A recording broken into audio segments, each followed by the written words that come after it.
Welcome back to the show, everybody. Coast to Coast Sports. Lots to get here tonight, but let's start with Chiefs Ravens. Look, the Ravens coming into week one, I don't think they had to win that game, but I do think that it meant something to them. And I think specifically it meant something to Lamar. It meant something to Zay Flowers, who probably feels somewhat responsible for losing that AFC Championship game. The Ravens were the better team than the Chiefs all season long last year. All season long. But who beat them in the end? The Chiefs. Who got the win when it mattered most? The Chiefs did. And why is that? Well, the Chiefs are the better team.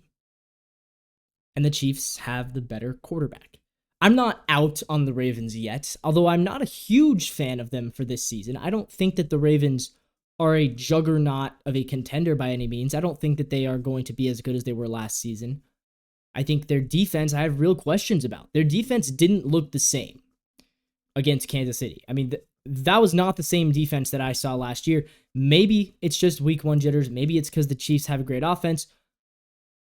But I do think losing Mike McDonald hurt. I think that is worth looking into.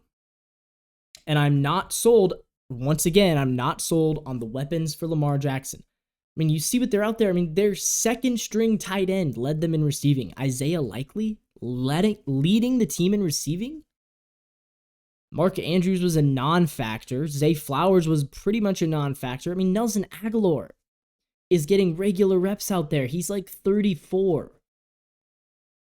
And Derrick Henry, one of the oldest starting running backs in the league, I'm not so sure about him. 40 yards. He did score a touchdown on the opening drive, but he kind of disappeared after that. I have serious concerns about the Ravens, both offensively and defensively, honestly. And we'll have to see, obviously, how that plays out. I picked the Bengals to win the division. I picked the Ravens to be a wildcard team. I'm not sure if I like the Ravens in my playoff picture right now. I was much more impressed by the Colts. I thought the Colts' loss looked a lot better than the Ravens' loss. I thought the Dolphins looked good. I thought the Chargers looked good. I thought the Steelers looked good. Cincinnati I'm worried about a little bit, but I don't know. Maybe the AFC North won't be as good this year. Chiefs are going to be just fine. They are, of course, a Super Bowl. I mean, they're likely going to be the Super Bowl favorites all season, because why you'd be stupid not to think they're going to make it at this point, the way that dynasty is going. Mahomes, once again, had a fine day. So did Lamar. Lamar got a lot of extra stats from the ground game, as he often does. Lamar's not going to win MVP this year unless he really, really does something historic, because they don't like giving it to the same guy twice in a row. Although they did give it to Rodgers twice in a row, so maybe. But I think Mahomes is obviously, I think he's the early front runner, and, a lot can change throughout the season, but we'll see. I'm very interested to see the Chiefs against the Bengals next week, see how they look against, again, they really front-loaded some tough games for the Chiefs, but they gave them a nice little boost because both of them are at home, right?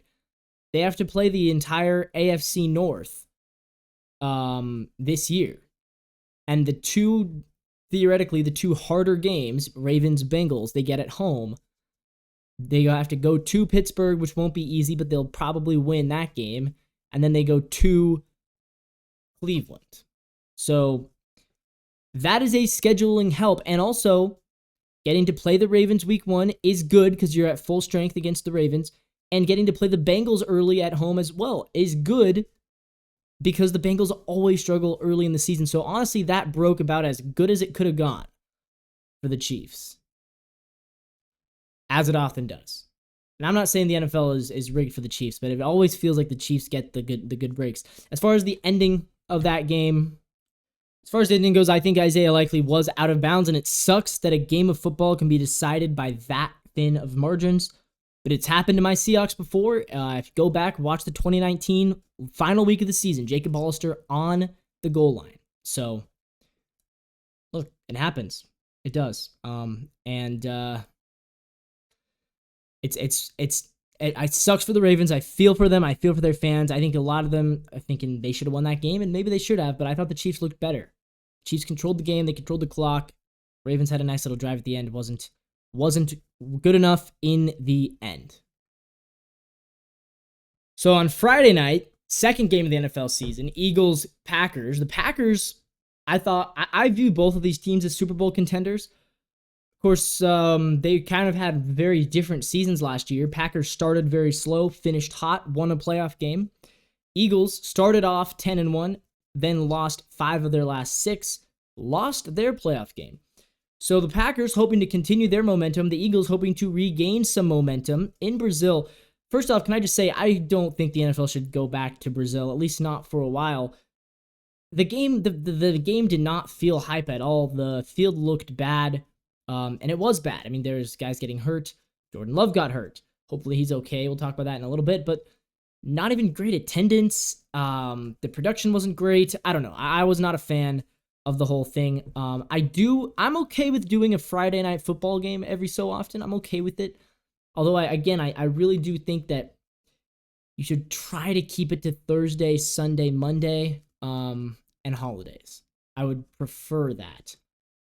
But I mean, yeah, as far as Friday games, sure, go ahead, do a Friday game every so often. I'm fine with it, and again, I'm fine with doing international games too. Do go to London, Germany, Mexico City, I understand, but I don't think there's a big enough fan base in Brazil. So I don't think they should do this again next year. I don't think they will. The NFL is very smart about stuff like that. As far as the actual game goes, we saw 2 good offenses, but we saw a lot of sloppiness. And look, the Eagles, I mean, Jalen Hurts, it's baked into the cake with him. Jalen Hurts is a great quarterback. I think he is one of the top 5 most talented players in the league. I think he is just as talented of a player as Lamar. I think he is just as talented as a player as a guy like as Jordan Love. I mean, I don't think he's as talented as Mahomes and Josh Allen, but nobody is. So I think Jalen Hurts is right there. He's really good. He throws a good football. He can run. But again, Hurts has a little bit of a Josh Allen thing where he needs to limit the turnovers, and that was his big problem last year. And again, it looks like, I mean, he threw 2 picks and he fumbled again, and they recovered the second one. So he could have turned the ball over 4 times. That's not good. I mean, you have to, I mean, you see the throws. He's making throws. He's running around the field. He's almost like, he's like Josh Allen light mode. Honestly, he's Carson Wentz. He's like a different, he's not exactly the same player as Carson Wentz, but he's similar. He's strong. He's big, strong arm. He can run better than Carson Wentz, but similar to Carson Wentz, they both have a turnover problem. And the Eagles cast Carson Wentz aside because of the turnover problem, and look what happened to him. He's a backup now. He's not even a starter. He's backing up Patrick Mahomes, and I don't think he had any options to be a starter. Like, it's not like, Wentz could have started for a lot of teams, but he's instead like choosing to back up Mahomes. Wentz probably isn't starting at any team in the NFL right now. Maybe the Patriots, but they like Brissett. Maybe the Packers could trade for Carson Wentz. But my point is, Hurts, for as talented as he is, and I do think Jalen Hurts is better than Carson Wentz, but they both have the same Achilles heel, which is fumbles and turnovers, and they happen for both of them at bad times. Also, the tush push might not work this year. Without Jason Kelce, they did not look good doing the tush push. I think they only tried it once or twice. So, I mean, it speaks to how good Jason Kelce is. It also speaks to just the nature of the game. I mean, it's tough to win games in the NFL, but when you don't have that Hall of Fame level center, yeah, things are going to change. And I think even I may have overlooked that. I picked the Eagles to win 12 games this year. I'm glad they won. I'm happy about it. I think that proves that despite their shortcomings, they are a resilient team. They're a good team. And I do think they're fairly well coached, as Sirianni has some problems, but I do think that they are well coached. But I will say this. I think that for the Packers, the injury to Jordan Love worries me. It worries me for 2 reasons. Number one, their schedule going forward is not great in the short term. So in the short term, I'm going to pull up their schedule. In the short term, what do they have? Who do they have to play? Well, maybe I'm not going to pull up their schedule because it's not loading. In the short term, who do they have to play? I know they have to play the Colts. I think they play the Colts next week. I'm gonna have to. Oh, here we go. Packers schedule. What do they got? Right now, going into the season, I had them 11-6, but I also had them beating the Eagles. I was wrong about that. This was one of the 5 games I was wrong about. So turn this into a loss. Turn this Eagles game into a loss. I think they lose to the Colts. Malik Willis, I mean, they are saying that Love's not going to go on the IR. I think they lose to the Colts, and now all of a sudden they're 9-8. And that also helps the Colts out. Look at what that does to the Colts' playoff chances. You see right here. The Colts now 10-7, according to my predictions. If they lose, they'd be finishing 9-8 out of the playoffs. With a win, they go into the playoffs, and look who's out of it. Baltimore. So I guess my official prediction is now that the Colts will be a playoff team and the Ravens will not. Other than that, I mean, I could see a scenario too where Green Bay loses to the Rams. I think it's dependent on Jordan Love's health, but I could honestly give that win to the Rams, and then look what happens to Green Bay on the other side of the playoff chances. If they lose to the Rams, they fall to 8-9 on the season, according to my predictions, and they would be out of the playoffs, and the Bears would be in. I'm going to go with this tentatively. Now, could Jordan Love make a comeback week 4, week 5? I would say this. If Jordan Love comes back for Sunday at Los Angeles, I think they lose. If that's his first game back. Now, if he plays against Minnesota and he beats Minnesota, then I think they can beat the Rams too. But if that's his first game back, let's say Malik Willis starts 3 games. He loses to the Colts, loses to Tennessee, beats the Vikings, because the Vikings don't have a good defense. So I think that game turns into a shootout. And I think Sam Darnold's better than Malik Willis, but I do love the Packers' weapons. Jaden Reed had a great game. Josh Jacobs looked good in his first game as a Packer. So I do think the Packers can win at least one game with Malik Willis. But if he starts the next 3 games and Jordan Love comes back against the Rams, I think they lose that game. That puts them out of the playoff picture. So I am worried about the Packers. All right, let's talk some Steelers-Falcons. It's funny, everyone in the preseason, everyone thinks they're so smart. We all do this. I do this. Everybody does this. We all think we're so smart. I heard all preseason, this will be the year the Steelers are going to stink. This year, it's going to happen. What did I predict? Falcons, 9-8. Steelers, 9-8. I picked them both to go 9-8, and I got some flack for that. Because everyone says this year's the Steelers, they haven't fallen apart, but this year they're going to fall apart. And this year, the Falcons are going to put it all together. They have the weapons. Kirk Cousins is going to be great. They're going to run away with it. And I thought, and I still do, I still think the Falcons can win that division because I don't think it's a particularly good division. But that did not look like a team that's going to run away with this division. That looked like a 9-8 football team, maybe an 8-9 football team. Same old Falcons. Preseason hype, but what do I get? I get the same dudes underperforming. Bijan Robinson disappearing for large chunks of the game. Kyle Pitts, he did score a touchdown, didn't do a whole lot. Drake London, how long are we going to pretend Drake London is a real number 1 receiver? He's not. And Darnell Mooney's not a number 2. They don't have a 1 or a 2. They have a 2 and a 3. This might be the worst group of weapons as far as receivers go that Kirk Cousins has ever had. Of course he's going to struggle. We saw Kirk Cousins put up big numbers in Minnesota with Justin Jefferson. I don't think Drake London's putting up those Justin Jefferson-like numbers. Let me tell you, I don't think Darnell Mooney is putting up Justin Jefferson-like numbers. So get ready for a lot of Michael Penix discussion. Because even when the Falcons win, I don't think they're going to win pretty, and I don't think Kirk's going to put up the stats. He looked rusty. and the Falcons looked bad. And the Steelers, again, it's like every year, for the past 5 seasons, ever since Big Ben got hurt in 2019, I've been hearing this year they're going to collapse. This year they're going to collapse. Oh, Tomlin can't keep this up forever. Why not? Why can't he? The Steelers last year made the playoffs. They went 10-7, made the playoffs with a combination of Kenny Pickett, Mason Rudolph, and Mitchell Trubisky. Those were their 3 quarterbacks. They upgraded because Justin Fields is better than all 3 of them, and so is Russell Wilson. So whether or not between Fields and Wilson, I'll take Justin Fields over Kenny Pickett. I'll take Justin Fields over Mason Rudolph. I'll take Russell Wilson over both of them as well. And of course, they're both better than Mitch Trubisky. So the Steelers upgraded at quarterback, and who else did they lose? They didn't lose anything. They kept the same defense. They kept the defense together. They still have TJ Watt.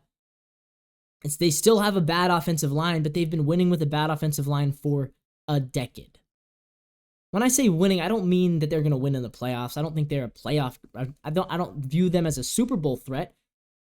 But there was no evidence to suggest that this year they were going to fall apart because they kept the same thing. It's the same Steelers we've always seen. They're tough, they're gritty, they're going to battle, they're going to fight, and they're going to be in almost every game they play, and they're going to win some of these low-scoring games that it feels like they shouldn't win. No touchdowns, but 6 field goals. Justin Fields, did he play well? No. Did he play better than Kenny Pickett would have? I think he did. Do I want to see this thing with Russell Wilson? Absolutely, I do. Because I think Justin Fields is about the 25th or 30th best quarterback in the NFL. I think that he would start for a few teams, not many. I think Russ is closer to about the 20th, maybe the 18th best quarterback in the NFL. So I want to see this thing with Russ, who I do think still has a little bit of juice left in his career. Remember, with a good defense, Russell Wilson was unstoppable in Seattle. And of course, this is not the same Russell Wilson. But I think the Steelers can be good. Right now, I have them at 9-8. Not a playoff team, but they're a game out. And if things go sour for the Chargers, or if things go sour for the Bengals or the Ravens, they could be. Same old Steelers, same old Falcons, and it's the same old media. And I fall for this as well sometimes. I didn't with these 2 teams. I do with other teams. I mean, last year I was so off on the Jaguars. It was embarrassing. But it's the same old media trying to get ahead of the curve. Sometimes it's smart to try to get ahead of the curve. Oftentimes, it's smart to stick to what we know. All right, so Caleb Williams made his debut with the Bears against the Titans. And it was terrible. 98 yards. Didn't even throw for 100 yards. No, 93 yards, actually. No touchdowns. No picks. He didn't turn the ball over, but he did not look good. The Bears clearly don't trust him a whole lot, because I don't think the Titans' defense is amazing. Their defense has never been terrible, but I don't think their defense is amazing.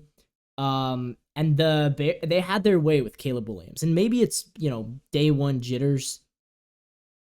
Maybe it's just day one jitters. But this looked like the Caleb Williams that I saw for large portions of the season at USC. Not all that clutch. Not all that brilliant. Clearly, he has the physical traits. I'm not denying that. But this 1 week into it, and I'm trying not to overreact, 1 week into it, he doesn't look great. And I think I'm a little bit scarred because we've seen number 1 picks struggle. We've seen top quarterbacks struggle. Trevor Lawrence has not broken into the top class of quarterbacks. Trevor Lawrence has been slightly above average in his career. Right? I mean, look at Kyler Murray. Never really broke into that top tier. He almost did, but he never really did. Burrow did, to his credit. Burrow did break into the top tier. So sometimes these number 1 pick quarterbacks, like Baker's good, but he's not. Nobody thinks Baker's a top 10 quarterback. And so my fear is that once again, we have a number 1 overall quarterback. I mean, look at Bryce Young. Bryce Young's terrible. He was number 1 overall. Can you believe that? So my fear is that once again, we have another. the thing is, it's tough with Caleb because how bad does he have to be considered a bust? It's always tough with that. Like, Baker Mayfield, I don't think he's a bust per se, but I do think that the Browns wish they didn't pick him in the sense that they could have had Lamar, they could have had Josh Allen. They chose Baker. And of course, now Lamar, Josh Allen both got the big extensions, both, winning playoff games. Baker has won 2 playoff games, but one of them wasn't even with the Browns. Now he's in a new team. But for a guy who's been hyped up as Caleb, I think if Caleb peaks if Caleb peaks the same place that Trevor has peaked, the same place that Baker has peaked, I do think that it would be fair to classify that as a bust because of how much they've hyped him up. We've all done it. I'm not out on Caleb. I'm just saying, but it was a bad game. The Bears defense, though, really good. A pick six, a fumble return for a touchdown, and a punt return touchdown. 3 touchdowns. If you have the Bears defense in fantasy, great job. And Will Levis looks really bad. He looks like he hasn't really improved at all. Titans probably going to be in the mix for another new quarterback next year. So I remember everyone was like, why aren't they picking Will Levis? Remember, Will Levis was supposed to be a first-round pick, and he ended up going in the 3rd round. Games like this are the reason why. Sometimes NFL teams are smart. Sometimes they are smarter. In fact, I'd say most of the time, they are smarter than we are. So the Jaguars-Dolphins, yikes. That was a rough game to watch. Let's talk about it. So I picked the Dolphins to win, and they did win. I actually think the Jaguars are better than the Dolphins, and I think they showed why in the first half, but I thought being at home, being early in the season, the Dolphins would do what they often do, which is kind of fake everybody out and make us all think that they're better than they really are. And that's kind of what they did. The Dolphins, to their credit, they fought, which is not something they usually do. Oftentimes, I see the Dolphins, last year, the Dolphins, either it was a blowout win or it was a loss. They didn't win any of the close games. So winning a close game helps, but I'm not sold on either of these teams yet as playoff teams. To me, it looked like a mid-off. It was sloppy. There was a lot of mistakes, especially for Jacksonville, but the Dolphins made mistakes too. There was missed field goals. There was fumbles. Travis Etienne basically fumbled the game away. Doug Peterson made a bonehead move. I don't know what he was thinking. It was 4th and 2 at their own 30 with a 3-point lead. Why would you go for it in that scenario? Just punt the ball. I was pretty darn sure they were lining up just to try to make him jump. I was shocked when Trevor Lawrence took the snap. I was not shocked when they didn't make the conversion because, of course, they weren't going to. It's the Jaguars. The Jags are always going to find a way to jag. The problem for Jacksonville, see, last year they went into that division as the favorites. This year, not only have they been surpassed by Houston, I think they've been surpassed by the Colts as well, like I just talked about. Trevor made a couple good throws, but he still doesn't look like an elevated. He does not look anything close to the guy we were promised, which is a top 5 quarterback. Good throw. That was a good throw. We need to see more of it and less turnovers. Trevor Lawrence right now is about the 14th or 15th best quarterback in the league. Tua's about the 12th best quarterback in the league. The Tua, I think, is slightly better. Neither of them are great. Neither of them are elite. They're both slightly above average, and both of them need to be better for their team. Tua's stats look better because he has Tyreek Hill, but even still, he's not that good. Yeah, they're starters. Yeah, they got paid, but Trevor Lawrence, he's not blowing anybody away right now. He had about a 7-game stretch. He's had 2 7-game stretches where he looked brilliant, and the rest of his career, he's been not great. And this is his 4th year. Got to start stepping it up, Trevor. You've got to start stepping it up, or else my belief in him is going to fade quickly. Because there are a lot of young quarterbacks who've shown me more. I was more impressed with Anthony Richardson in a loss than I was with Trevor Lawrence and Tua today. I don't know. I was. Maybe it's the week 1 jitters.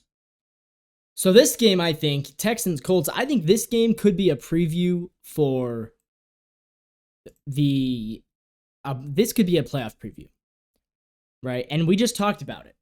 Now that I have the Colts beating the Packers, because without Jordan Love, the Packers are not beating the Colts. Just point blank, they're not.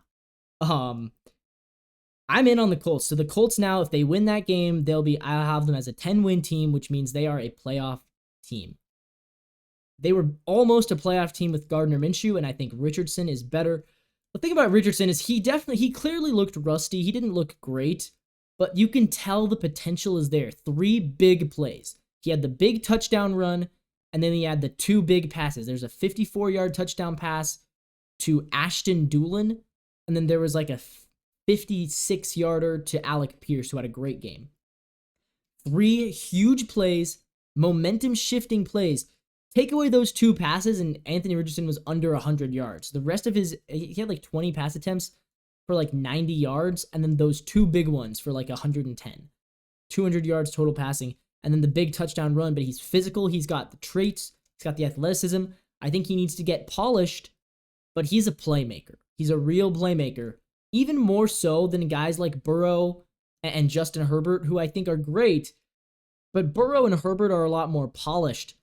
I think if Richardson polishes his game up, he could be right there with the Josh Allen, Lamar Jackson category of like polished and makes the big plays. Look at that. That was a big boy throw. That was maybe the best throw I saw all weekend, and I saw some good ones. So Anthony Richardson, I'm in on him. I think he will improve drastically as the season goes on, assuming he can stay healthy. I'm also in on the Texans, though, and I think, again, the Colts are a great team. Unfortunately, the Texans are better. Right now, the Texans are better. CJ Stroud is better. CJ Stroud right now is if anyone's going to take down Mahomes this year, I think it will be him. And I know it's only his second season, but we've seen second-year quarterbacks do very well. Purdy in year 2 in the Super Bowl. Joe Burrow, year 2 in the Super Bowl. Russell Wilson, year 2, won the Super Bowl. Cam Newton, I think he got there year 4. Lamar Jackson, year 2, MVP. Right? So we've seen some good quarterbacks really break out in year 2, and I think if anybody gets past Mahomes, it will be CJ Stroud. He looks really good. He looks comfortable.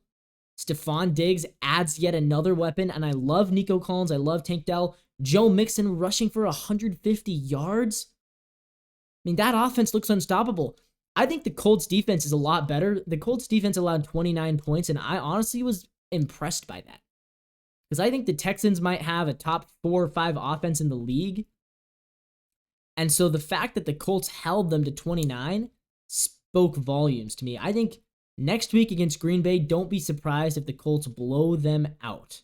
Because I have real questions about Green Bay's defense. And without Malik Willis, I don't know if Green Bay scores a touchdown. Watch the Colts. I think that could be a 25-6. The Colts might drop 30 on the Packers, and they might not allow 10. If the Packers do score, it'll be because of Josh Jacobs. I'll say that much. Or it'll be because Richardson throws a pick 6. That's how the Packers could score. And maybe Jair Alexander gets him on a pick 6. But I wouldn't be surprised if the Colts blow out Green Bay. And I wouldn't be surprised if for the rest of the year, this is a divisional battle to watch. The Texans could run away with it and win 12 or 13 games. I wouldn't be surprised. But if the Texans leave the door open, there's going to be another matchup between these two teams later on. If the Texans leave the door open and Richardson continues to get better, look out. Because this Colts team, they lost by 4, I believe. They lost by 4 to the Texans in the last week of the season, which was effectively the AFC South Championship game because they were tied. And the Texans won by 4 against Minshew. And I think Anthony Richardson elevates that offense way more than Minshew did. And I'm a Minshew guy, but I'm all in on Richardson. So the Saints blew out the Panthers 47-10. Look out. Are the Saints back? No, I don't think so. I think a big part of it was the Panthers just stink. Last year, I was wrong about the Panthers. Last year, I had the Panthers winning the division. I had them winning 8 games.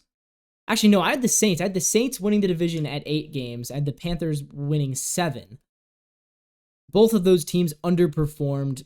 The Saints burned me last year. I thought that Derek Carr would be better than Dalton, and I thought that would be enough to put them over the top. But instead, Derek Carr was actually worse than Dalton, which is hard because Dalton was not good in 2022, but Derek Carr in 2023 was even worse. But they brought back Carr. They kind of had to. They had to pay him. Is Derek Carr back? That's that new Carr feeling. If this had been week 1 of last year, I think the Saints would be a lot more hyped. But I think everyone kind of knows Derek Carr is Derek Carr. He's fine. He's good. He's going to win some games. He's going to beat up on the bad teams. But again, is Derek Carr a top 10 quarterback in the league? No. Yeah, and again, for what it's worth, preseason I said I think Kirk is the best quarterback in that division. Yesterday, it looked to me like Baker and Derek Carr were miles ahead of Kirk. It would be fun if it was kind of a 3-way race. It would be fun if the Saints, Bucks, and Falcons were all in it. It would be more fun if all 3 quarterbacks were playing well. Maybe even they get a wild card team from that division. I don't know. We'll see.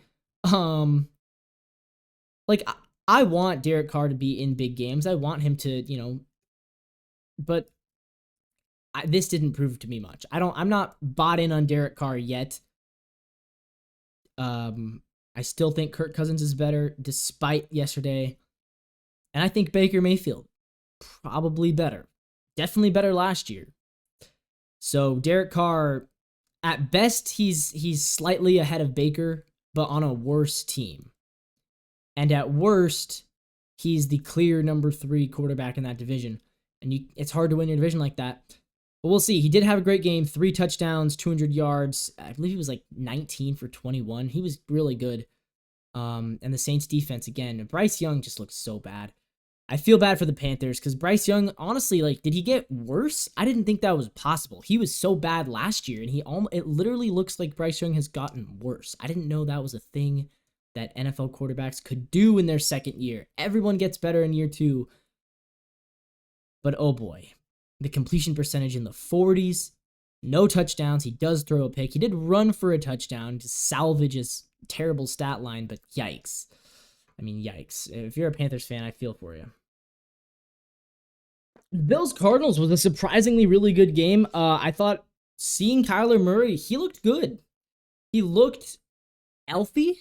He's so small. Man, such a small stature. I don't know how long Kyler's going to last. I honestly don't. My fear is that he's going to take more injuries and his body's just going to give out.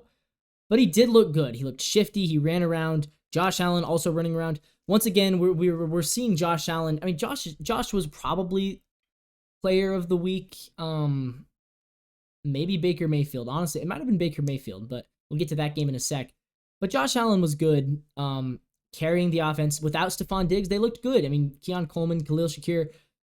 Problem, though, is I don't really think the Cardinals are a legit defense, so I'm not sure. I'd like to see the Bills. I tentatively... I had the Bills at 11 wins. I had them winning their division. But I need to see it against a real defense before I can really buy into this offense. I'm not completely sold on them. And you guys know I don't think that, if you watch the channel, I don't think that they are a serious Super Bowl contender. Look at that. Josh Allen, the fumbles. What do we talk about? Jalen Hurts on steroids. A lot of turnovers. He needs to learn how to control the football. But Josh Allen, what do I say? 5 years. That's the rule. No quarterback and coach have been together for more than 5 years and won their first Super Bowl. Every single QB and coach who has won a Super Bowl did it in their first 5 years. Every single one. This is year 7 for McDermott and Josh Allen, right? 2018, 19, 20, 21, 22, 23, 24. By the way, this is year 7 also for Lamar and Harbaugh. And even if we're being nice, even if you want to say, because, well, technically, Nathan Peterman and Joe Flacco were the opening day starters in 2018. That's true.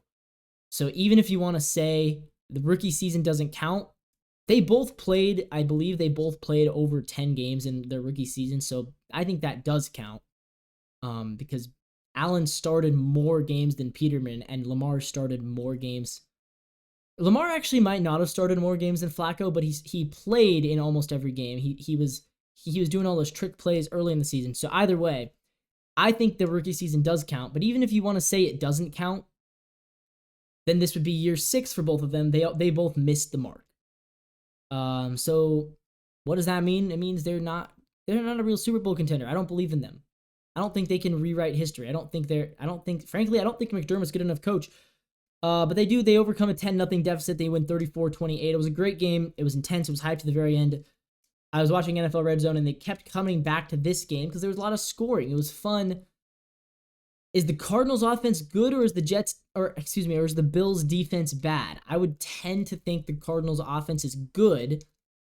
I'm not super concerned about the Bills defense. I'm kind of high on the Cardinals. I think they could be a very sneaky wild card contender this year. I think they're better than my Seahawks, who we'll get to in a little bit as well. But yeah, it was a good game, fun game. Good. I like seeing the quarterbacks just run around like that. I mean, look at them go. Look at Kyler go. He's fast. I'll give him that. He's very fast and he's very shifty. So Baker Mayfield sure looks good. Let's talk about that for a sec. I'll get to Jaden Daniels in a sec, but Baker Mayfield, man. I said Josh Allen was player of the week. I might actually think Baker Mayfield might have been. We also just comment on this. Mike Evans and Chris Godwin, are they ever going to get old? I mean, seriously, are they ever going to get old? How do they still do this? I mean, come on, man. Mike Evans, Chris Godwin, they both had great games. Evans had a couple of touchdowns. Godwin went over 100 yards and a touchdown. Baker, 4 touchdowns.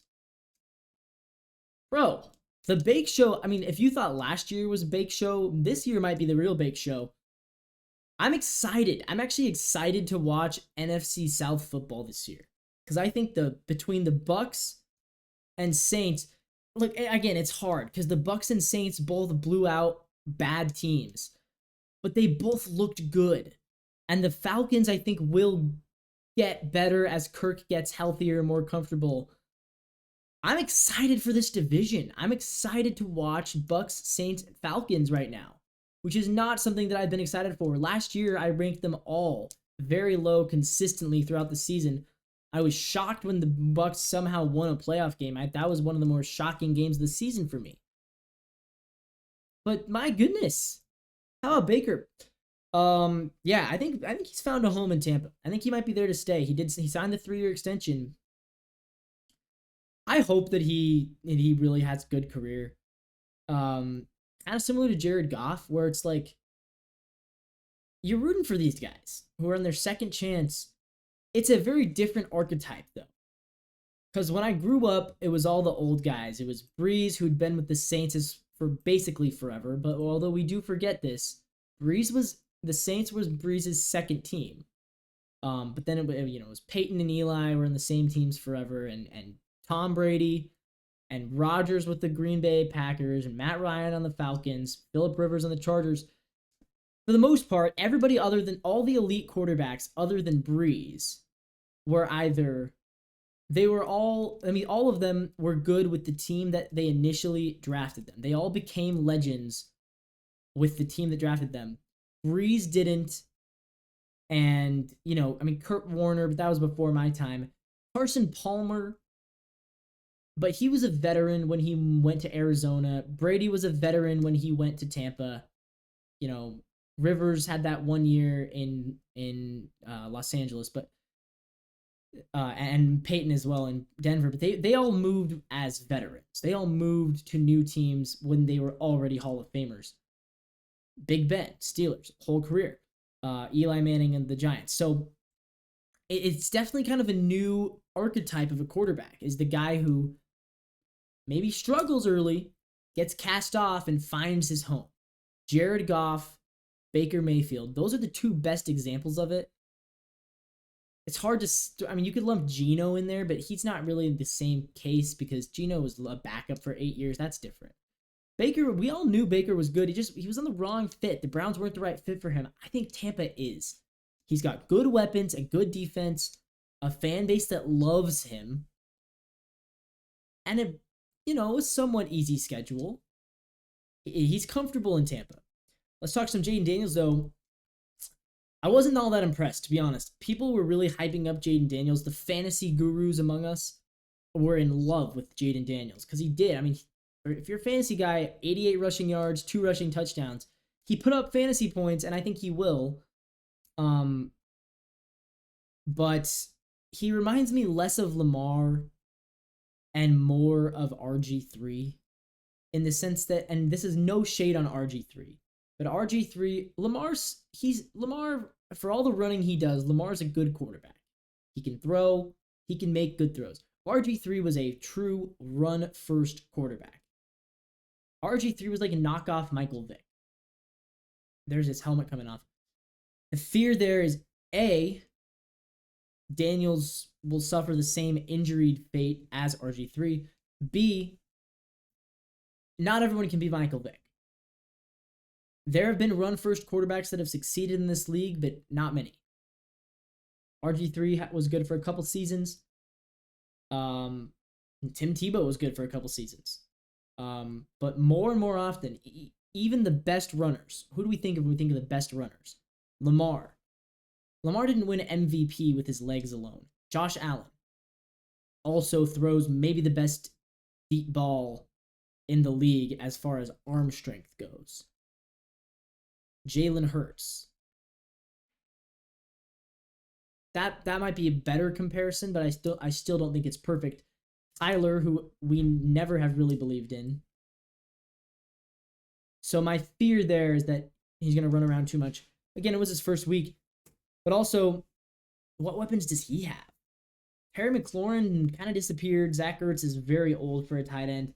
I don't know. I'm not really in on the Commanders. I had them winning 8 games. Kind of worried about that. I feel like they looked more like a 5 or 6 win team yesterday. But Jaden Daniels could improve, and he could totally prove me wrong. I wouldn't have talked about this game, to be honest, except for I want to bring up the Broncos' 2 safeties in one half. That does not happen very often. The Broncos lost. Seattle looked not amazingly impressive. I mean, they won by 13, or they won by 6. They won 26-20. They were up by 13 late in the fourth quarter. They let Bo Nix have a nice little drive. Seahawks defense looked really good. Is it the Mike McDonald effect? Maybe. Is it the fact that Bo Nix was in his first game on the road? He looked very outmatched. He looked uncomfortable at times. Bo Nix did not play very well. He had one good drive, and it was at the very end. The Seahawks defense was tired. The Broncos' first 3 points, they only got them because of a pick 6 from Geno. Or not a pick 6, but Geno threw a pick, second play of the game. Broncos didn't even get a first down, but they were already in field goal range because of the pick. That was 3 points. Then Seattle tied it up 3-3. Broncos get a safety to make it 5. And then the punt puts them in field goal range to make it 8. Then Seattle took the lead. They missed the 2-point conversion, so it was 9-8. Then they got a second safety to make it 10-9. So basically, their first 10 points, they shouldn't have scored any of them. They did get another field goal and a touchdown in the second half, and so really this game probably should have been more like 29-10 instead of 26-20, if we're being honest. Credit to the Seahawks defense.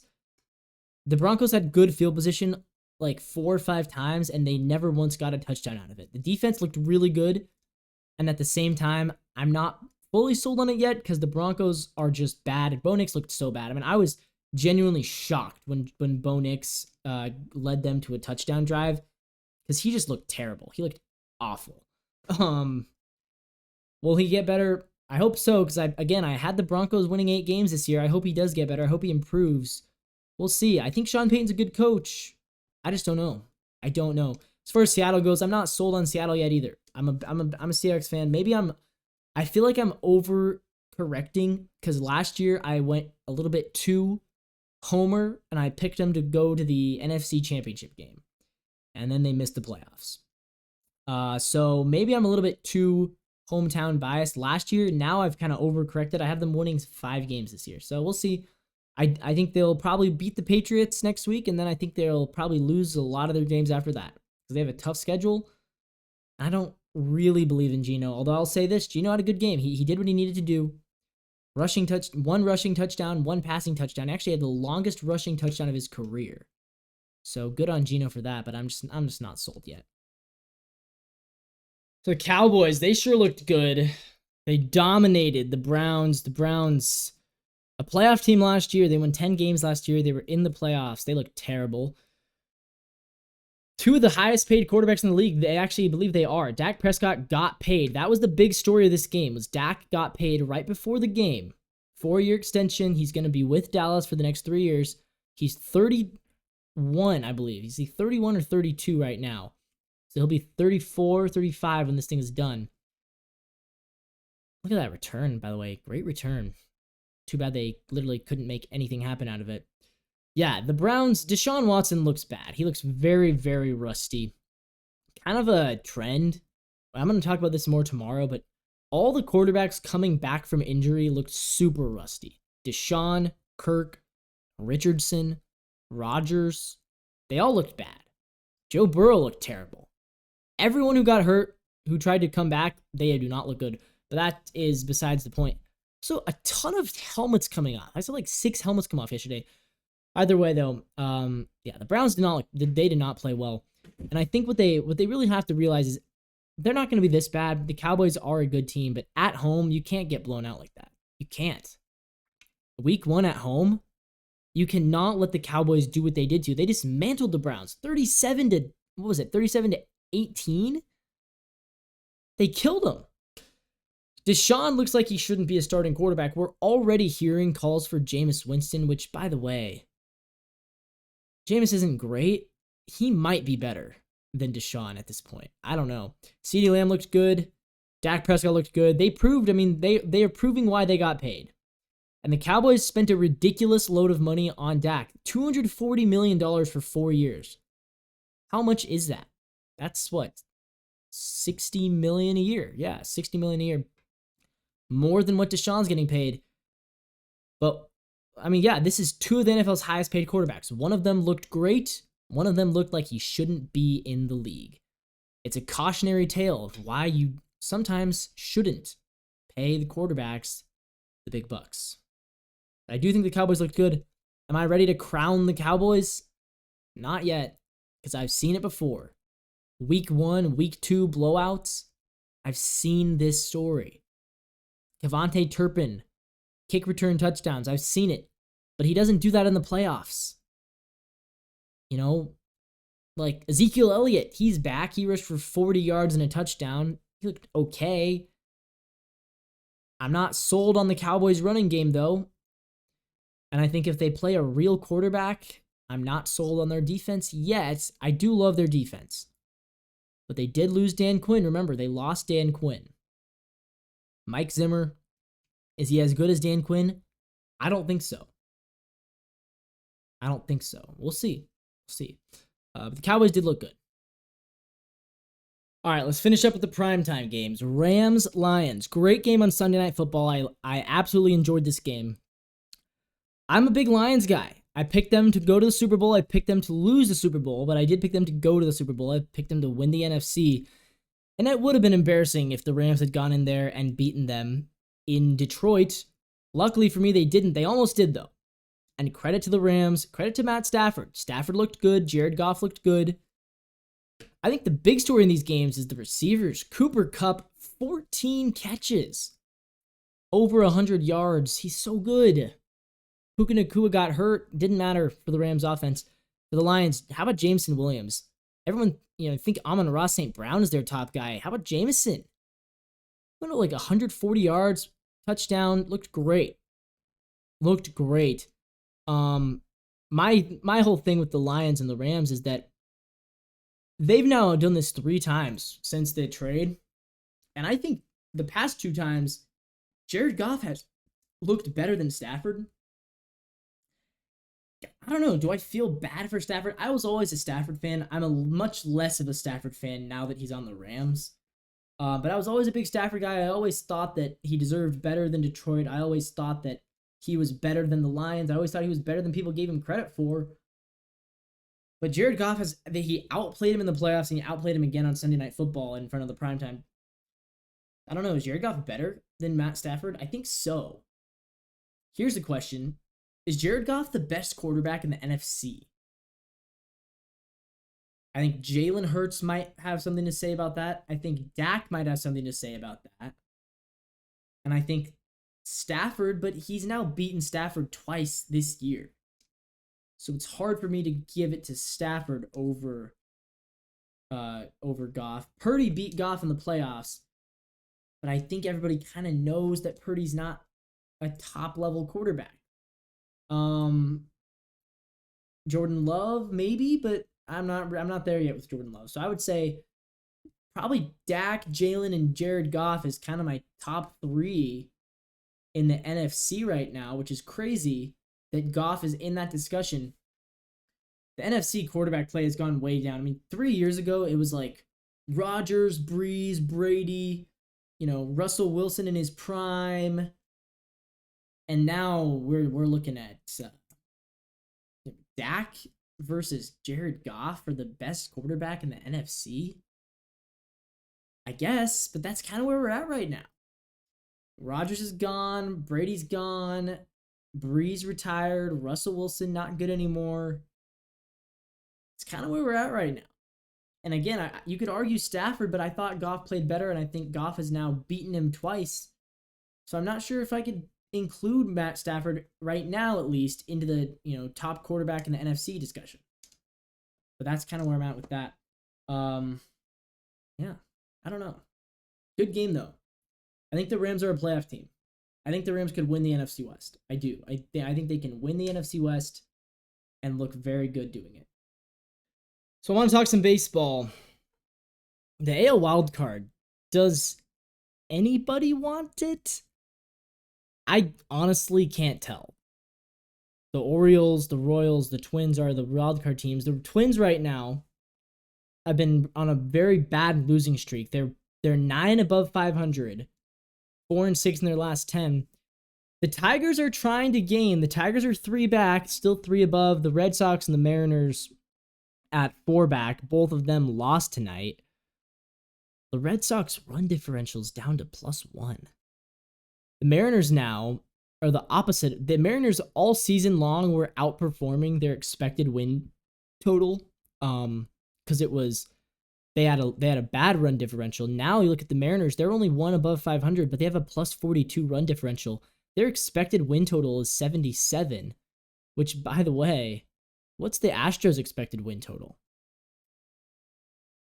81, so it's still 4, but yeah, I don't know. It's an interesting race, interesting to watch it play out.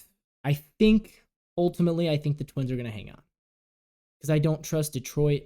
I think they're a little bit too young. I don't trust the Red Sox because they've been imploding. And I don't trust the Mariners because they've also imploded. Texas, honestly, if we had 35 more games to go instead of 15 more games to go, I'd probably put some money on the Rangers. Because they are getting Scherzer, DeGrom healthy. They just called up Kumar Rocker. And they've been on a hot streak. They've won, I believe, 15 of 20. But they're still 5 below 500. So if there was 35 games to go, I would honestly put some money on Texas, but they're not going to catch up in only 15 games. Despite being 7 back, I don't believe in Texas. Because they also would have to pass Tampa, Seattle, Boston, Detroit, and Minnesota. That's too much of a task for them. But it sure feels like nobody wants it. I mean, the Twins keep losing, the Mariners keep losing, the Red Sox keep losing. Look at this: 4-6, 4-6, 3-7, 4-6, 5-5. Only the Tigers at 6-4 have a winning record in their last 10 games out of all of these teams. Just them and the Rangers. Maybe the Tigers can catch up. I don't know. Tariq Skubal's good. He's making a Cy Young push. Could they really catch up? I'd be surprised, man. Detroit. Can they do this? The schedule's not great for them. We talked scheduling yesterday, but the Tigers and Twins both have about 3 tough series left. The Twins have to play the Orioles again. They have to play the Guardians again. The Tigers play the Royals twice. Right now, they're 5.5 back of the Royals. So it's tough because if you're the Tigers wish that it was flipped. Because the Tigers are going to get multiple cracks at Kansas City, but they don't have any more cracks left at the Twins. That's where it's tough for them. Because if they had a crack at the Twins, I think the Tigers could sweep the Twins. I don't think they can sweep the Royals. I think the Royals at this point are better than the Twins. But let's talk Texas. To be honest, I don't know what Texas is doing. Like, guys, there's 15 games left and you're 7 back. What are we doing? DeGrom is coming back on Friday. Scherzer's coming back on Saturday. Kumar Rocker is making his debut on Thursday. What are we doing here, man? Like, I get it, they want to play, and I get it, they're still technically alive, but sometimes you kind of have to know, like, we're not going to win it this year, so maybe we should just let the veterans cool off. Like, I think Scherzer and DeGrom both want to play next year, and I think they can both be good next year, but why risk it? You know what I mean? Like, why risk it? There's 3 weeks to go, and you're 7 back. Why risk it? Again, with Rocker, I think they're trying to build up some hype, maybe sell some tickets. I'll tell you what, it's going to be a fun rotation. Because you got Kumar Rocker, who was once a really hyped up draft pick. He kind of slipped. He didn't sign. Remember, he was drafted 3rd overall by the Mets, but he didn't sign with them. Kind of slipped it. He kind of blew his shot, honestly. They have Jack Leiter up right now. They're getting Scherzer, DeGrom back. That's a fun little rotation there. 2 of the most hyped up pitching prospects in a very long time, combined with 2 legendary Hall of Fame caliber pitchers. That is a real rotation. I'm not sure what I expect from them, to be honest. Like, DeGrom's going to throw 3 games. Like, I don't know. You really have to love baseball. Because I don't think it's worth it. 3 games, 3 starts. I'd take the rest, man. By the way, Marcus Semien, no, not Marcus, Elvis Andrus officially retiring as a Ranger. He had a good career with them, so congratulations to him. He was always best with the Rangers. Played with the A's as well as the White Sox. Elvis Andrus. Cody Bradford and Nathan Eovaldi are still in the rotation as well. So is it going to be a 6-man? I'm not exactly sure. But yeah, I mean, I guess they still think they're contending and credit. I mean, if they win out, they've been hot. Could they? I guess we shouldn't discount. And they get the Mariners. The Mariners stink. The Mariners stink. So maybe they can sweep aside the Mariners. And then they'd be back in it. So I don't know. Is there a chance? Yeah, I say the Mariners stink. The Mariners haven't been terrible, but they're a game above 500. Now, I will say, I think the Rangers could have finished with a winning record. It feels very 2023 Padres-esque, where the whole season they underperformed. They finally get hot in September, but just not hot enough. I think it's just a little bit too late, too little, too late. And it even might be too much too late. Because then you blow your draft positioning and you still don't make the playoffs. So the Patriots somehow upset the Bengals. We did not see that one coming. What do you know? The Patriots, are they going to be competitive this year? Look, Joe Burrow did not play well at all. He might have been the most disappointing of all the quarterbacks just because I expected more from him. The Bengals always suck in week 1, though. And Jacoby Brissett, to his credit, I really want to see Drake May. I don't want to see Jacoby Brissett. We all know, Jacoby Brissett has been a starter 3 years. He's been a starter for 3 years. He started in 2017. He was the Colts starter, and he was not very good. And then in 2019, again, he was the Colts starter, and he was not very good. And then, 2022, I believe, he was the Commanders starter, something like that. And again, he was just not very good. We know what Jacoby Brissett is. We know what... and then last year, he was the Browns. That was it. I don't think he was ever the starter for the Commanders. I know he started games for them. I don't think he was ever like their number 1. I think he was filling in for an injured Taylor Heineke, maybe. but my memory betrays me right now. But then last year, he started 11 games with, or 2 years ago, he started 11 games with Cleveland before Watson came back. He's never had a winning record. He's never been all that good. Why do they run him out there? I don't know. Because the only thing I can think of is either number one, they really don't think Drake May is ready, but they don't want to expose him yet. Which, if that's the case, you shouldn't have drafted him number 3. Like, sorry. Don't draft a guy at number 3 who you don't think is ready. The 49ers did that with Trey Lance. It didn't work out. Or they're that worried about their O-line, but I thought their O-line played well yesterday. And of course, there comes a highlight of Jacoby Brissett literally running for his life. But the Bengals have a good pass rush, and I thought the O-line protected Brissett. So Jacoby Brissett officially winning his second game as a Patriot. He actually won a game as their starter way back in 2016 when Tom Brady was suspended and Jimmy G was hurt. Jacoby Brissett beat the Jets. It was the Jets, so it doesn't really matter, but that was his first NFL win as a starter, and it came as a Patriot. Now he has his second win as a Patriot. But yeah, the Patriots aren't good. The Bengals are not bad. The Patriots aren't good. It's week 1. Weird things happen. And I made a comment. It's like, maybe I should start picking the opposites of my predictions in week 1. I actually didn't do that bad. I went 11-5. This was one of the 5. I got this one wrong. I got the Packers wrong. I got the Falcons-Steelers game wrong. I picked the Falcons to win that one. I got the Raiders wrong, who we're going to talk about next. The Raiders-Chargers.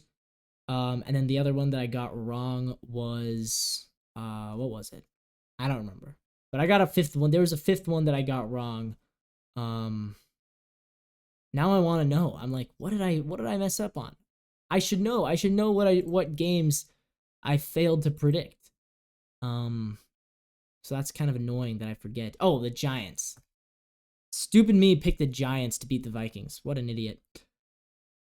So Jim Harbaugh, debut with the Chargers, looked pretty good. I have to say, Chargers looked pretty good. They beat the Raiders. I expected a Raiders win because I was worried about Herbert's health and I was worried about Harbaugh being a little bit rusty as a coach. But the Chargers looked good. And I do think that this is a playoff team. I thought they would make a playoff run. And I still do. I think they looked good. They got better as the game went on. Herbert looks healthy. The weapons are not great, but to his credit, Quentin Johnston, 3 catches, 36 yards. There's progress there. And I thought Ladd McConkey already is having an impact. Meanwhile, Minshew, and I talked about this before, Minshew to Devontae Adams, I don't think Devontae is going to put up big numbers again this year. And it's funny because we always say, oh, well, if the quarterback has good weapons, he'll be better. Not always. I think it's about 60-40 on the quarterback.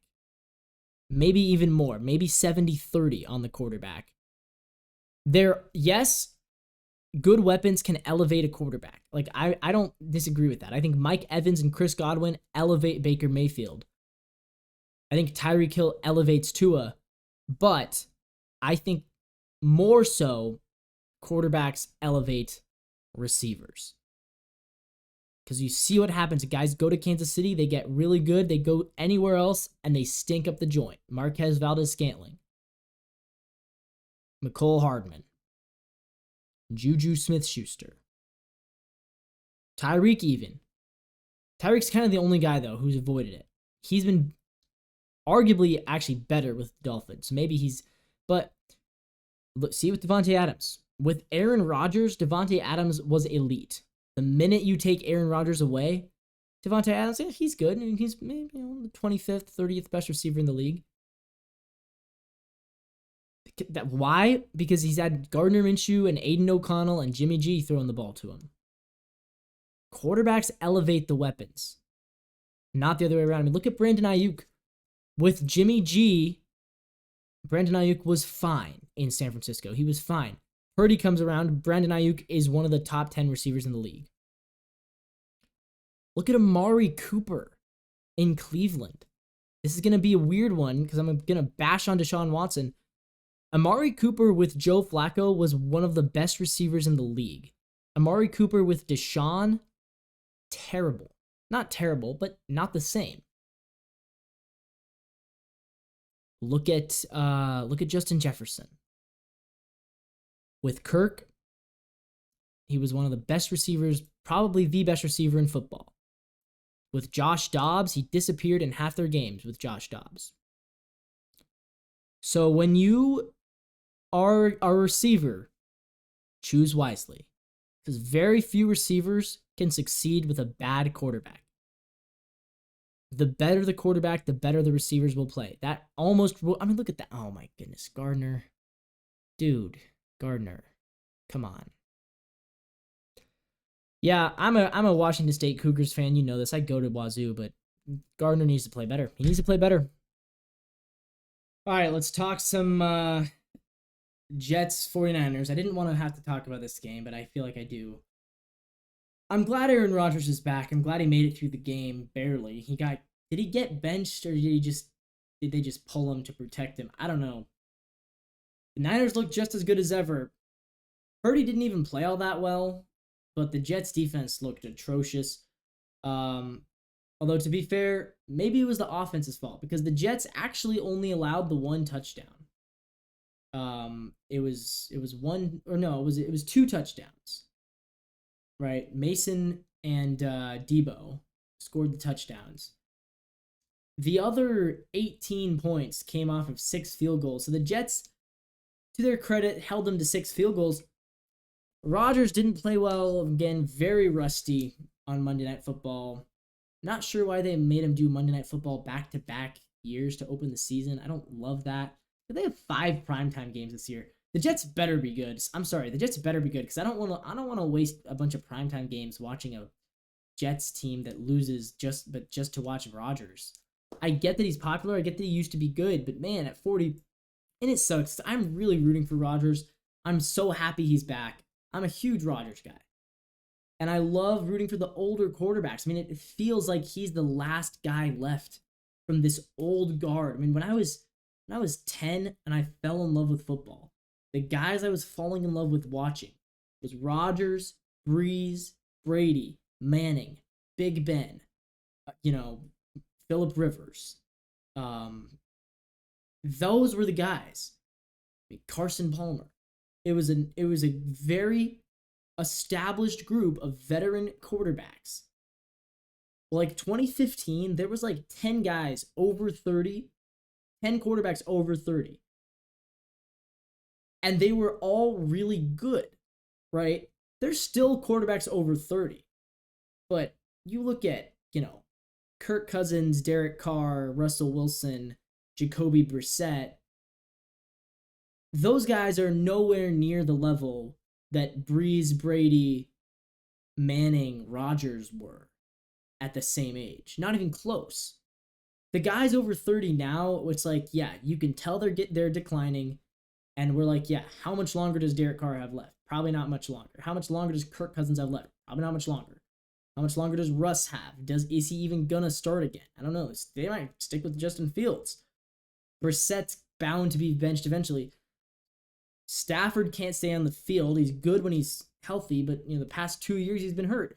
So we don't have that same group of veteran legend quarterbacks that we used to. Rodgers is the last one. And I feel like I'm clinging to the past when I say I want to see him succeed. But this hurts to watch, man. Last night hurt to watch. He didn't look good. Tyrod Taylor looked better in one drive. And that's saying something because Tyrod Taylor's never been good. Not since like 2016. So that hurt. It hurt. I have nothing else to say. It hurt. 49ers look like a good team. The Jets, I'm going to stick with my playoff prediction because it hurts me to not. I think they'll be in the playoffs. Is this Aaron Rodgers' final year? I hope not, but it might be. It sure looks like it. At 40 years old, he looks drastically worse than Brady at 45. Brady at 45 was a better quarterback than 40-year-old Aaron Rodgers, I think. But to be fair, Brady at 45 was a better quarterback than probably 80% of the quarterbacks in the NFL. So, hard to judge that. Meanwhile, in the NL wildcard, things are also getting very heated because the Mets have been on an insane run. This is like the second time We all know Linsanity. This is Lindor Sanity. Lind Sanity. Holy smokes, the Mets are good. They won 9 in a row. They just lost their 9-game winning streak. Still, they've won 9 of their last 10. Alonso's going off, McNeil's going off, but Francisco Lindor has been the big story. He's now second. He's pretty much consensus the number 2 behind Ohtani in the NL MVP race. He's going to be runner-up. He was my number 1 ranked shortstop going into the season, and I was kind of bold doing that because I went with the WAR. Last year, the WAR had him at number 1. And there was a lot of talk about Bobby Witt and Gunnar Henderson, and there was a lot of talk about Swanson and Betts becoming a shortstop. And Lindor, Bogarts, all sorts of great shortstops in the league. And people last year, for all things considered, Lindor had a great season last year, but it kind of flew under the radar because a lot of it came in the second half. And I said, I said in the offseason, Lindor's the best shortstop in the league. Watch out. And I was worried because in April and May, he was bad. But boy, has he come alive. Boy, have the Mets come alive. They may win this wildcard thing. I have them ranked at number 9. I think they're better than the Braves. And I think they could catch up to the Padres. I think they could catch up to the Diamondbacks. I mean, I really do. They could be hosting a playoff series in New York if this keeps up. Love to see it, though, from the Mets. Yeah, good on them. The big thing about the Mets, though, is where do they stack up against the real contenders? Philadelphia, Dodgers, Brewers. I'm still worried about that. I think that the Mets are really good, but I think they're not going to stay this hot forever. So unless they're still on a hot streak in the playoffs, or they can somehow find another hot streak within them, I don't like them over Philadelphia. I don't really like them over the Dodgers. I don't like them over the Brewers either. So I still don't think they're truly a World Series contending team, but I do think they're good. They've been really good lately. Look, put some respect in the Mets. Put some respect on New York.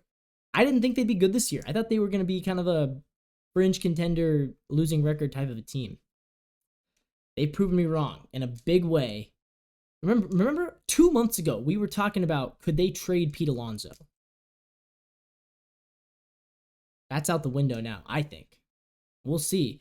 Now the question is, can they match the Yankees' offer for Juan Soto? That's the question. And if they can get Juan Soto, I think they believe that if they put Juan Soto in that lineup with Lindor and with Alonso, that could be one of the best lineups in all of baseball. And it already is. They've been playing like one of the best lineups in all of baseball for a while. Since May 30th, they're the best record in the MLB. A lot of that is from 2 hot streaks, though. So that's where my concern comes. They've been really good. They've been really streaky. They've lucked out with 2 really great hot streaks. I'm not sure if they can get a third in the playoffs. Well, it couldn't have been an MLB episode without talking about Ohtani and Judge, and we continue to ask the question, who's better, Ohtani or Judge? 1.141 OPS, how about that for Judge? But he's kind of slowed down the home run pace. Only 51 now. And you look at where Shohei Ohtani's at, slowly creeping towards that 50-50 mark. I feel like we just talked about 40-40. Look at this. Ohtani's up to 46 home runs and 47 steals and 985 OPS. The average is not as good. The on-base percentage is way behind. Fewer doubles, more triples, 7 triples. But how about this? Ohtani's going to do it. I think he's going to. He's got about 15 more games. He needs 4 homers, 3 steals. And I think he wants it so badly. I think he's about to become the first ever. He's become the first member of the 46-46 club. At this point, we're officially on 50-50 watch. We're no longer on 60 home run watch. Judge has fallen off pace. I know, it's sad. But Ohtani's so good. And that's why it sucks for Lindor. Because Lindor's been really good too. Look at this for Lindor. You got to go kind of far down to see for the NL. Can we get just NL? Look at the OPS. Lindor's kind of behind. 827. You see Ozuna's up there. Ketel Marte's up there. But go to the WAR leaderboards. I'm pulling it up right now. Look at this. Lindor 7.2. Ohtani 6.9. According to WAR, Lindor has been more valuable than Shohei Ohtani. A lot of that's because of the defense. Because Ohtani doesn't play defense. He's just a hitter. But no matter what the WAR says, I don't think you can give Lindor the MVP over Ohtani if Ohtani's going to go 50-50. That's insane. By the way, some interesting names on here. Ketel Marte at 11. He's been so good and so underrated. I feel like every year we forget about Ketel Marte. He's so good. He's a really good ball player. So the Cubs, we missed this from a few days ago. The Cubs threw a no-hitter. Congratulations to them. Shoto Imanaga was the starter. It was a combined no-hitter. Continuing to build off his great rookie season. Shoto Imanaga is a good baseball player, man. He's a good ball player. He's got it figured out, I think, for the Cubs. Putting up good numbers in their rotation. Should we pull up his stats? No, we won't. We'll just keep watching the game. But yeah, kudos to the Cubs. Their hot streak kind of has come to an end. They're still they're 5 back. They're 5 back of the Mets. Still in it. But again, kind of similar to Texas. It feels like the Cubs. It's too little too late. But again, congratulations on the no-hitter. Yeah. It's always fun to throw a no-hitter. Combined no-nos, yeah. Always fun to throw a combined no-no. Granted, it was against the Pirates. The Pirates were not good. But yeah, I feel like this is the icing on the cake of a really good rookie season for Shota Imanaga and the Chicago Cubs. All right, time for the college football scoreboard. Texas, number 2 Texas, beating Michigan 31-12. They were, at the time, it was 4. Texas was 4, Michigan was 10. They crushed them, man. They crushed Michigan. So, yeah, Michigan did not stand a chance. You have to wonder, if Texas and Michigan had played last year in the playoffs, would Texas have won? Obviously, it would have been closer with Harbaugh, McCarthy. It would have been a very different game. But Michigan, they are not the same team that won the national championship last year. It's very clear. Oklahoma State barely beating Arkansas 39-31. Kansas State with a 7-point win over Tulane. The Waves being close. Again, a lot of close games. Penn State barely beat Bowling Green 34-27. Georgia crushed Tennessee Tech 48-3. And then Notre Dame went down to Northern Illinois.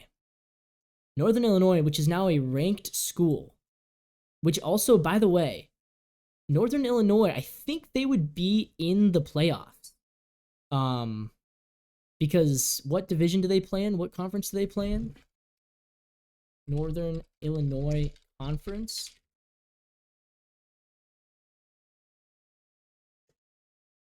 They don't even have, that's not even the top option. They're in the MAC. They're in the Mid-American Conference. Yeah. So they would be the 5th highest conference leader. Right? Because you would be Utah for the Big 12. It would be Georgia for the SEC. It would be Ohio State for the Big 10. Whoever, I think Miami's leading the ACC.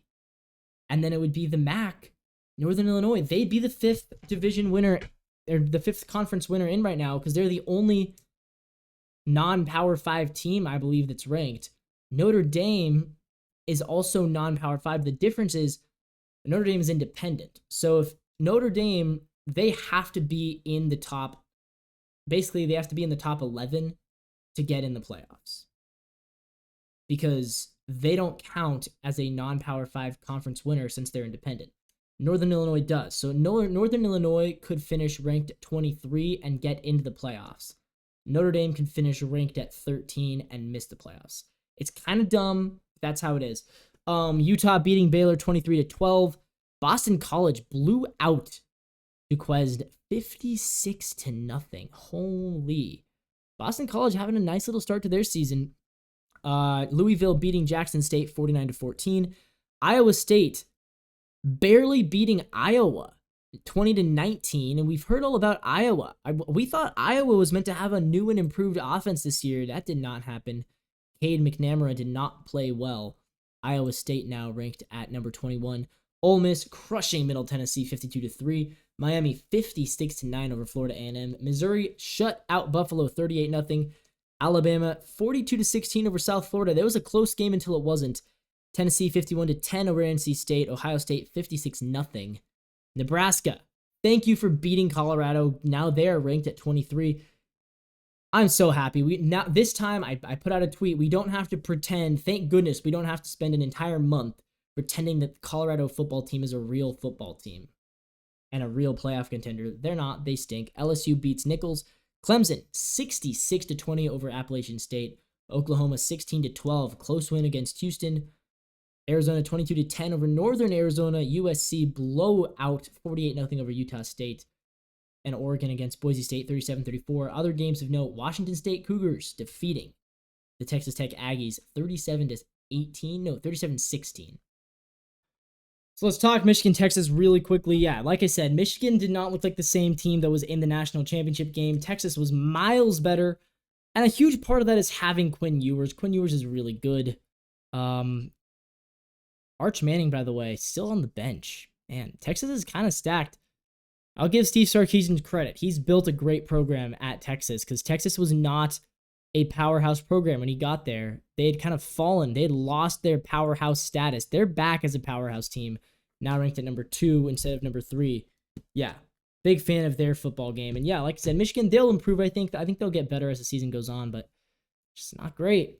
Not great at all from the Michigan Wolverines. They're still ranked at number 18. That's fair. But yeah, I don't know. Texas looked way better. They did. They looked so much better, so much more of a complete football team than the Wolverines did. And like I said, it makes me wonder. I think Michigan would have beat them last year, but I'm not sure. Because if it was this much of a blowout here, I think Texas maybe would have been a close win. I don't know. I truly don't know the answer to that question. And yeah, Notre Dame, they lose as well to Northern Illinois. The Irish, probably not. Could they get back into the top 10? Yes. But they would have to really kind of soar as far as their schedule goes. They'd have to really kind of soar and win a lot of games. This is a bad loss. It's a potential playoff missing loss. This is a playoff buster. You can't lose to Northern Illinois. And I get that they're now a ranked school. They're now ranked at 25, but also it goes to show the weirdness of college football rankings. If they're both 1-1, if Northern Illinois is 2-0 and they beat Notre Dame, how come Notre Dame is still ranked ahead of them? Notre Dame is ranked 18. Northern Illinois is ranked 25. I don't get it. But either way, yeah, the Irish have to be better than that. Yikes. I saw a meme. Embarrassment to the Catholic religion. I don't know about that. I'm a Catholic. I don't know about that, but it was not good. Yeah, and so Oregon, Boise State. That was the other really close game. And it was really close. It was a good game. I was watching the game while also watching the Cougars Texas Tech game in person because I'm obviously go to Wazoo. Boise State led multiple times in this game. This was not a sure win for Oregon. It sucks for Boise State because if they had won, they would obviously be ranked. Probably still, not higher ranked than Oregon. Because, again, the stupidity of our ranking system sometimes. But Boise State, they probably will actually make the playoffs, I think, as the best. I think they will eventually be ranked. And I think that they will get over the hump. I think that they are going to be a top 25 team. They'll win the Mountain West and be in the playoffs. This looked like a playoff team. They looked good. They looked physical, but they can beat you over the top. They can beat you on the ground. They looked good. So yeah, I'm all in on Boise State, the Boise State Broncos. I'm worried about it when my Cougars play them. The Oregon Ducks, they won 37-34. They came back from a 7-point deficit to win on a game-ending field goal. All right, last but not least, Alex Morgan retiring from U.S. women's soccer. Her final game with San Diego, actually. I watched her play with San Diego when I lived there. All-time great, all-time legend. So much respect for her. She is absolutely phenomenal. And she's calling it a career. She had a really good career. She played on multiple U.S. women's national teams, multi-Olympic gold medalist. I think she's won at least one FIFA World Cup. I think more. All-time great. It's a different era, man. It's a new era without her, without Megan Rapinoe. Definitely a new era for Alex Morgan. But she had a legendary career. She's going to be remembered for quite some time. One of the best women's soccer players to ever do it in the United States. And there's somewhat brief history of professional women's soccer in the USA. Alex Morgan, she's on the Mount Rushmore, I would say. I don't know a whole lot about women's soccer, but I know Alex Morgan has had a massive impact on the game. So congratulations to her. Congratulations on a legendary career. And with that, we close what might be the longest episode of this show that I've ever done.